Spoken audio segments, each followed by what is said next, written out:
My name is Pastor Hal York, and welcome to Truth in the Trenches.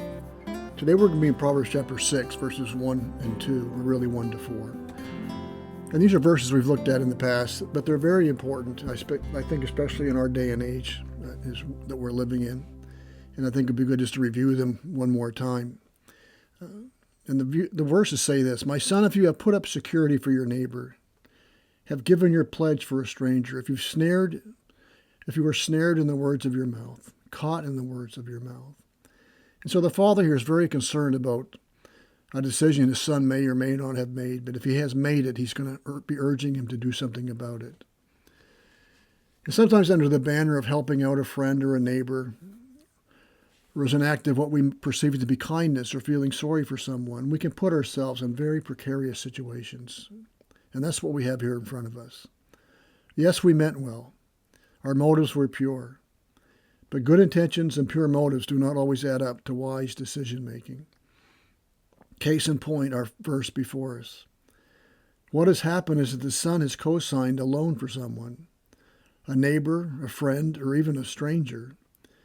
And in so doing, he has put himself and the welfare of his family in a very vulnerable position. He's put it in somebody else's hands, essentially.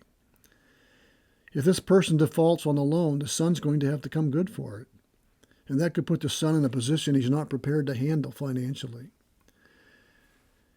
If the son finds himself in that situation, the father is exhorting him to do whatever it takes to try to get out from under such an obligation.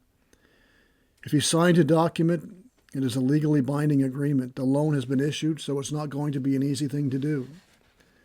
It may be impossible to do in that situation. But the father says, do this and save yourself, for you have come into the hand of your neighbor. So go, hasten, and plead urgently with your neighbor.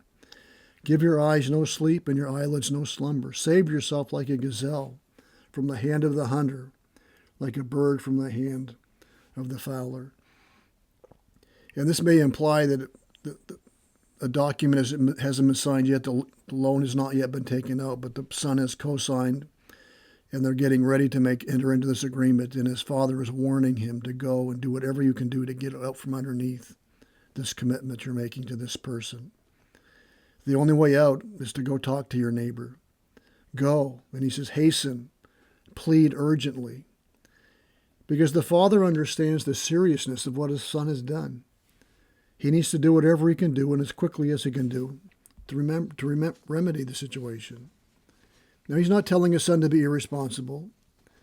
He's urging his son to be wise, to recognize what you've done and do everything you can do to fix it. I think we can see the wisdom in the father's admonition, but I think we can also see sometimes if we're not careful, we can put ourselves in situations because of our words, situations that are very hard to get out of. We can make promises that are very hard to keep. We may not be able to keep if they were called in. So it's not wise to enter into such an agreement with a friend, even though you know him and know his habits and his character. How much more so is it not going to be wise to do it to a neighbor, or much worse for a stranger you don't know at all? So be wise. But we see here, I think also, that the arrangement, if it wasn't a verbal one, and it could very well have been in those days, but integrity means our words carry weight. If we have promised verbally to do something, those words should mean something. People should be able to trust what we say we're going to do. So this confrontation with the neighbor may be able to be resolved, but it's going to take some serious pleading. We're going to have to eat some very difficult crow, if you will. It needs to be done quickly before the neighbor takes action based on our promises to be good for the loan if he defaults. It may end a friendship, but it needs to be done because you're putting the welfare of your family in someone else's hands. He may be in a situation where he's relying on your word, so you need to go now. Go before he takes out this loan or purchases whatever he's going to purchase. Don't put it off. Don't procrastinate. Get out of bed and do this now. Urgently. Remembering as you go that you've put yourself in this position. It's an unwise decision that you made, maybe an emotional one. So you need to go humbly, but pleading, begging to get out from underneath it. So we see here the danger of allowing our emotions to drive our decisions. We see it in our finances, but we can see it in chapters 5 through 7 and many other places in Proverbs when it comes to morality, the affair, and so on. We can get ourselves into a lot of trouble by following our heart and our emotions. They should never be the guide for decisions. Clarke has said, a Puritan writer has said, if thou pledge thyself in behalf of another, thou takest the burden off him. Think about that. And places it on your own shoulders. And when he knows he has got one to stand between him and the demands of law and justice, he will feel little responsibility.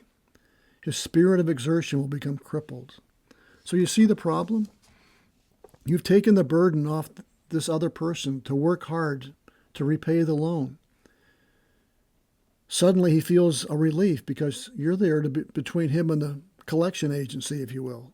If he goofs off and defaults, guess who gets to bear the burden? You do.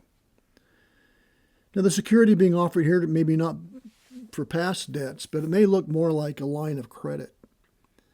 You're securing a line of credit. He hasn't used the money yet, but it's available to him. And so all of a sudden, your neighbor has this new lease on life, and you're the sponsor.